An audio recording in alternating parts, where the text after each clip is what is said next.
정신과 의사가 여러분의 고민을 들어드립니다. 정신요고 시즌3 1학기 2교시 시작합니다. 안녕하세요. JYP 박재영입니다. 써니 이혜선입니다. 네, 제뽀 윤대현입니다. 네. 얍. 아니 왜 본인 이름 얘기할 때 이렇게 자꾸 헛웃음을 터뜨리십니까? 네, 너무 한때 나도 제임스가 될 수 있다고 생각했었는데 너무나 뭐 그대여서. 제임스 뽀로로는 괜찮아요. 그래도 네. 제임스 뽀로꾸라거나 뽀록. 제임스 뽀록? 다른 거 아니니까요. 네. 제뽀로 살다 간다. 이번 네. 시즌3는 국립정신건강센터에서 도와주셔서 만들어지고 있습니다. 감사합니다. 네. 자, 오늘 볼 사연은요. 20대 후반 여성이신 라이언 어피치. 이거 좀 무슨 카카오톡인가 어디의 캐릭터 이름이죠? 캐릭터 네. 라이언과 아. 어피치. 라이언 어피치 님이 보내신 사연입니다. 안녕하세요. 저는 20대 후반의 여자입니다. 저는 고등학교에 입학하면서 운 좋게 반편성 배치고사를 준수한 성적을 받게 됐습니다. 그리고 그 성적으로 반을 배정받고 담임 선생님을 만나게 됐죠. 담임 선생님은 반에서 성적이 상위권이었던 제가 반 아이들에게 모범이 되길 바라셨습니다. 그래서 종종 수업 시간에 저를 대놓고 꾸짖으셨습니다.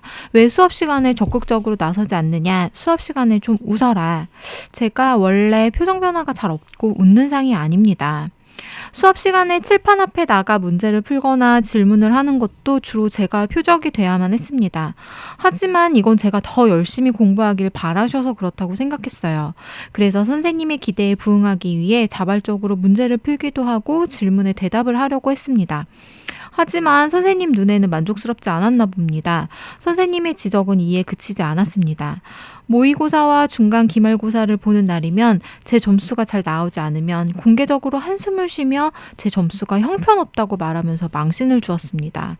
그런 날이 하루 이틀이 아니니 반 친구들도 저를 무시하는 게 느껴졌습니다. 그 중에서도 제 다음으로 좋은 성적을 받았던 친구가 있었는데 그 친구는 저에게 시험 점수를 대놓고 캐물으며 자기 점수는 절대 안 알려주는 등 아주 얄밉게 굴었습니다.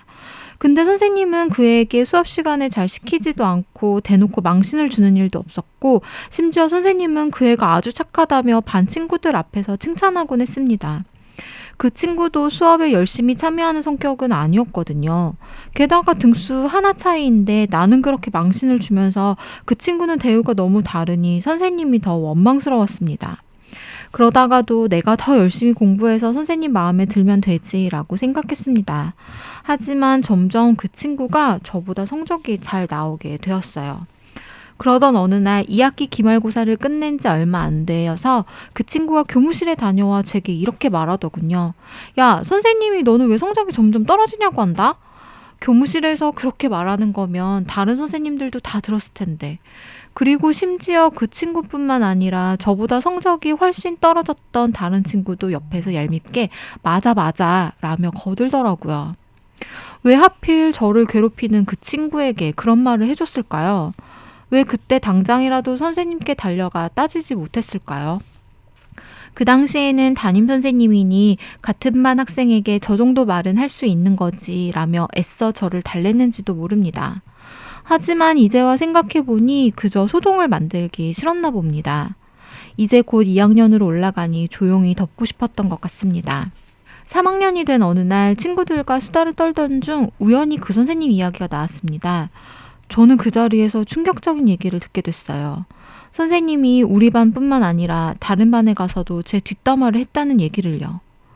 그 얘기는 다른 반 학생들에게 우리 반 애들에 대해 얘기하면서 걔는 영 글렀어. 그런 식으로 하면 안 돼. 라는 식으로 얘기했다는 겁니다. 한두 번이 아니었는지 1학년 당시 반이 흩어져 있던 그 당시 무리 아이들이 저 빼고 모두 다 알고 있더라고요. 모든 반에 가서 제 이야기를 했던 거죠. 제가 있는 자리에서 제 이야기를 했다면 나를 더 자극시키려고 저러시는 거겠지라고 생각했을 텐데 제가 없는 자리에서 저랬다니 애써 마음을 다잡았던 게 와르르 무너지는 순간이었습니다. 사실상 선생님이 나서서 뒷담화에 판을 깔아줬던 거 아닌가요?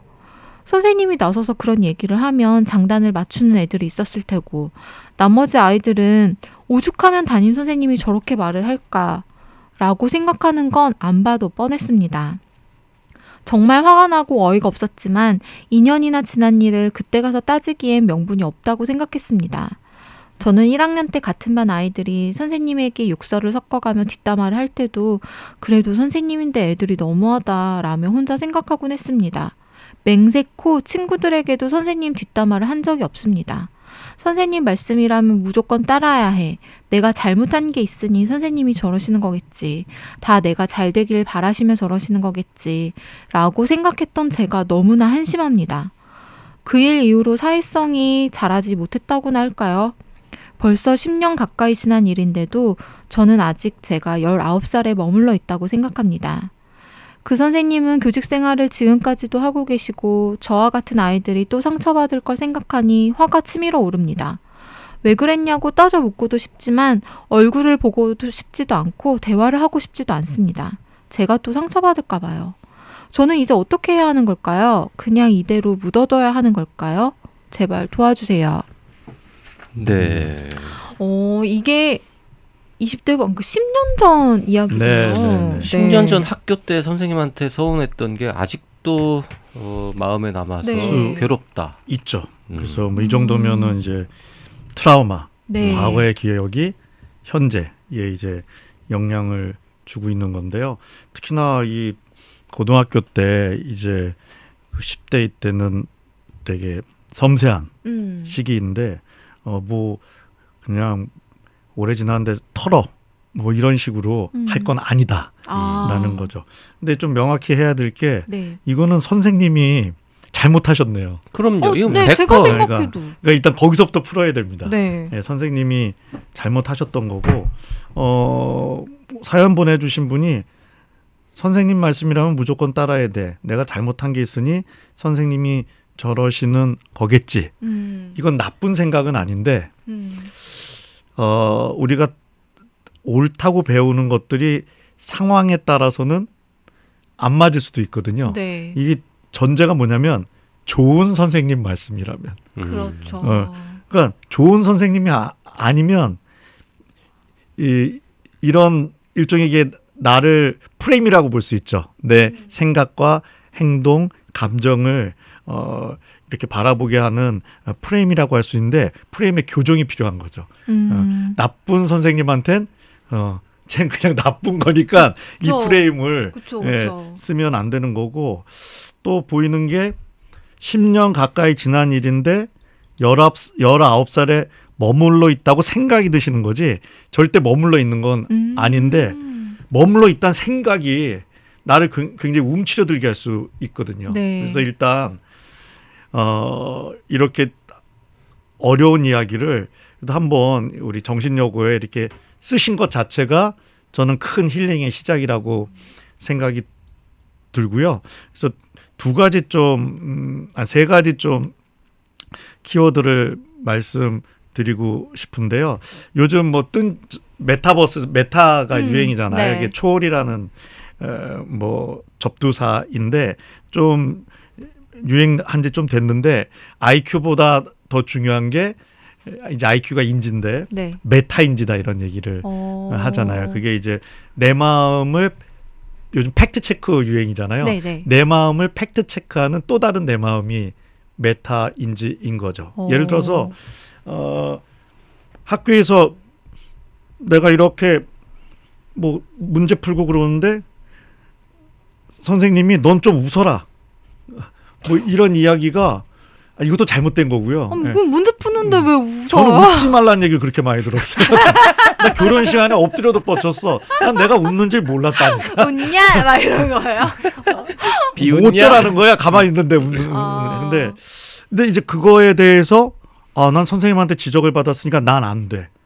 그러면 IQ가 높아도 그거보다는 그런 거에 팩트 체크를 해서 선생님이 저렇게까지 얘기한 건 좀 아니야. 나는 그 감정에 휩싸여서 부정적이지 않게 해주는 그 메타인지가 더 잘 작동하는 게 훨씬 더 창의적일 수도 있고 삶에 있어서 네. 더 중요한 걸로 되어 있습니다. 그래서 어렵게 말씀하셨는데 선생님이 그런 이상한 소리 했을 때 상처받지 않고 뭐래? 네. 그러니까 왜 조금 저래? 이렇게 하는 그거군요, 그냥. 그러니까 조금 내 감정이나 생각에 대해서 다 맞다고 생각하시면 안 되는 거예요. 일단 지적해드리면 선생님 말씀은 무조건 따라야 돼. 맞는데 좋은 선생님, 나쁜 선생님 따를 필요 없고 그리고 엄청 사회성이 잘하셨어요. 그냥 그런 생각만 들 뿐이에요. 그래서 그런 생각이 드네라는 치료법도 있습니다. 내 생각에 대해서 왠지 오늘따라 주관님이 날 보고 일을 못한다는 표정을 짓는 듯한 생각이 드네. 겁나 잘하는데. 이 훈련이 필요합니다. 그렇지 않고 그걸 계속 직결하면 네네. 실제로 나를 무시하는 표정일지라도 아니라고 생각하는 게 내 인생에 도움이 되지 뭐 그렇지 않겠습니까? 그래서 사실 여부를 따지지 않고 그냥 그런 생각이 그럼요. 드네. 네. 생각일 뿐이네. 그러면은 생각하면. 실제로 그게 성취에도 도움이 돼요. 퍼포먼스에도. 그래서 관계도 도움이 되고요. 그래서 네. 그게 좀 필요할 것 같고요. 그리고 보니까 앞으로도 이런 일이 반복되실 수 있어요. 그래서 일종의 이게 화병일 수도 있는데 제가 보니까 화병하면 제가 생각나는 단어가 엉뚱하게 협상이에요. 협상? 네, 협상을 못하면 화병이 생기는 거 같더라고요. 그래서 협상이 책도 많고 학문 분야잖아요. 근데 네. 이런 주장도 있습니다. 기술보다 중요한 게 협상의 기회를 놓치면 안 된다. 그래서 우리 사연 보내주신 라이언 어피치님은 자꾸 좀 자기 프레임으로 참고 남한테 맞추려는 경향이 있어서 협상의 기회를 놓치시지 않을까. 근데 사람이 협상을 안 하는 게 사람들이 나를 좀 사가지 없게 보지 않을까. 내지는 관계 갈등이 생기지 않을까인데 의외로 협상을 하면 좋은 결과가 나오는 경우도 많고 그 내 협상에 잘 받아주면 그 사람에 대해서 저 사람이 나를 소중히 여긴다는 부수적인 이득도 생기니까 좀 그런 연습들이 필요하지 않을까 싶고요. 마지막으로는 나를 위한 용서란 개념이 있습니다.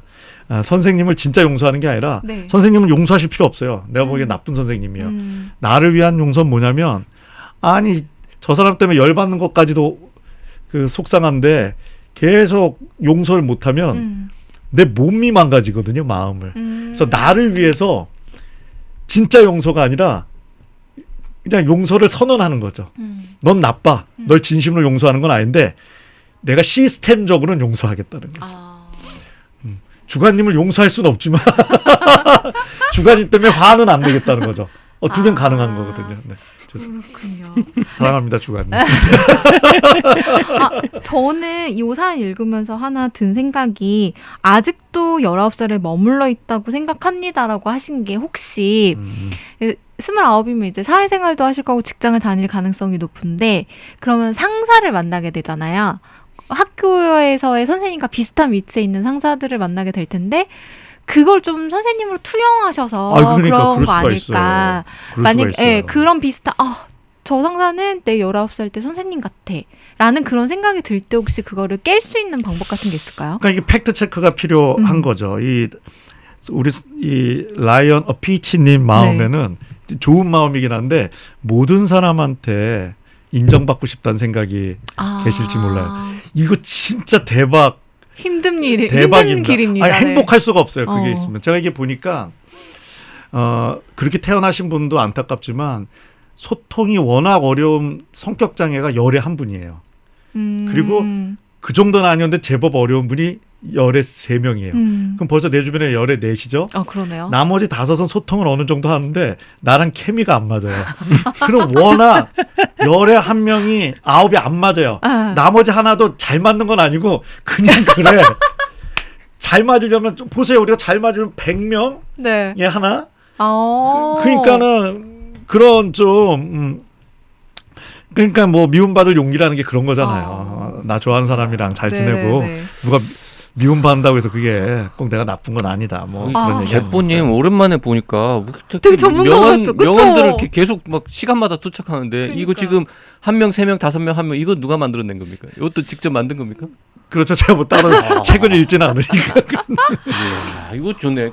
그러니까 10명 중에 1명은 완전 성격 파탄자고 3명은 파탄은 아니지만 좀 이상한 사람들이고 5명은 제정신인데 나랑 안 맞는 거고 맞죠. 제정신이면서 나랑 조금이라도 맞는 사람은 열에 1명밖에 없는 게 정상이다. 원래 세상이 그런 곳이다. 그냥 보통이야 열에 1명이다. 잘 맞으면 100에 하나 가야죠. 실제로 살아보면 그렇잖아요. 그렇긴 해요. 열에 1명이 친구가 안 돼요. 맞아. 야, 저는 그렇다. 어머 이번 시간에 이번 사연을 관통하는 명언은 바로 요거였다고 생각합니다. 그러니까 네. 요 하나, 셋, 다섯 하나 중에서 이때 이 선생님은 한 명, 파탄 하나네. 이건 파탄자 한 명이었던 거지. 네. 이 사람 때문에 10년이 지난 상위 지금까지 안 좋은 쪽으로 상위 10%에 들지 않나. 그러니까 그분 때문에 지금 아니, 선생님 이러시면 안 되죠. 그러니까. 왜 그런 거예요, 그분은? 게다가 이 모두에게 이렇게 막 한 것도 아니고 또 다른 친구는 되게 막 이뻐해, 막 공부도 못 하는데. 네. 한나 차이라니까 그 친구가 또 뭐 아주 못하는 건 저도 아니었던 이런 것 기억이 같아요. 있었던 것 같아요. 네. 막 누구만 편애하는. 그러니까 10년 전에 맞아. 또 네. 이런 거 촌지 뭐 이런 거 요즘 아, 별로 없어지지 않았어. 뭐 10년 전이면 거의 엄마가 없을 가서 때 뭐 네. 아닌가요? 이렇게 약을 치거나 이럴 때 아니면 약을 치거나. 평균치보다는 훨씬 대부분의 선생님들이 좋은 인품을 가지셨겠지만 아닌 선생님도 맞아. 계시잖아요. 네. 근데 이거 진짜 좀 중요해요. 저도 초등학교 때 이런 비슷한 경험이 있었는데 그게 가끔 생각이 나요. 아, 그때 그 선생님은 나한테선 그랬었구나. 이런 게 그냥 가끔 생각날 때가 있거든요. 아, 근데 그걸로 뭔가 이렇게 상처를 받거나 그때 그 선생님 왜 그랬어? 막 이러지는 않는 것 같아요. 그래서 라이언 어피츠님도 그냥 네. 10년 과거에 전이니까. 속상했던 내가 왜 그랬을까 기억이 많이 난다고 해서 내가 사회성이 맞아요. 자라지 못한 건 맞아요. 아닙니다. 네. 이게 나이 들면 저한테 70, 80대신 요즘 제가 이제 어르신이란 말을 안 써. 어르신이란 말 다시 싫어하시더라고요. 형들이 와서 옛날 7, 80 형들이 그럼 7, 80 형들이 지금 사회성이 안 길러져서 옛날 기억이 많이 나겠어. 과도한 그러네요. 사회성이 길러졌겠죠. 그러네요. 맞습니다. 네. 네. 뭐 거의 농담처럼 웃으면서 말씀하셨지만 네, 라이언 어피치님께 그래도 도움이 되는 시간이었을 것 같습니다. 감사히 바랍니다. 네. 저도 팩트 체크해 보시고요. 저 아닌 것 같으면 지워버리시면 됩니다. 네, 그렇습니다. 네, 정신여고 시즌 3 1학기 2교시는 여기까지 하겠습니다. 사연 보내실 분들은 어떻게 하면 좋을까요? 네, A4 용지 한 장 정도의 분량으로 사연을 적어주시면 되고요. 닉네임, 성별, 나이도 함께 적어주시면 도움이 됩니다. 사연은요, 라디오 골뱅이 doc.co.kr로 보내주시고요. 사연에 채택되신 분들께는 저희가 스타벅스 기프티콘을 선물로 드리니까 많이 참여해주세요. 2장 보내드리겠습니다. 한 장 아니고 2장입니다. 네.